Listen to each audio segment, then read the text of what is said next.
Peggy 18.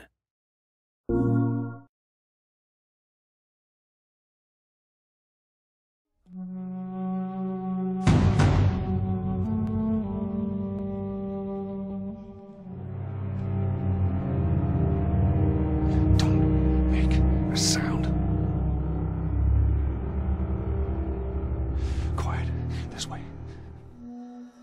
We went through quite a process trying to figure out what the infected were going to be. A very big directive from the very beginning was they're not zombies.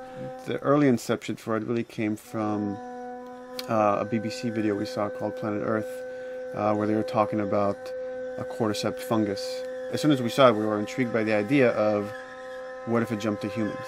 In what interesting ways would it take over a human body and then force it to spread that infection? And we figured that the real evil in the game is the fungus. It's not the people. We want to see what kind of choices a human makes under that kind of pressure. There, see him? So as we're trying to develop the look of the infected, we went through so many different iterations. Some that looked really alien and subhuman, some that looked just essentially like zombies, and we couldn't find like an original place for them. But one of our concept artists took a bunch of images of diseases or images of fungal overgrowth, and he kind of mashed it all together and he threw it on this person. It was definitely very challenging to try to convert that 2D concept into 3D, getting kind of the feeling right from all different angles. This isn't some decaying corpse on the ground. This is a living thing that's going to be coming after you in the world.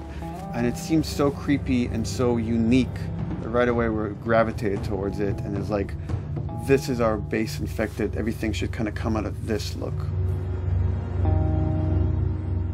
They use a form of echolocation to track down their enemies.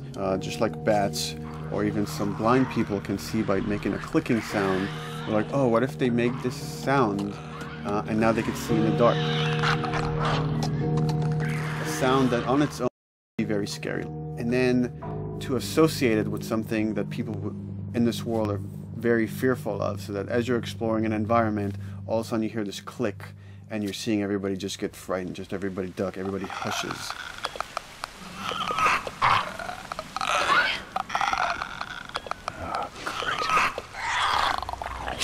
When the infected feels like it's going to die, it finds like a dark corner and it becomes part of the environment. Yeah.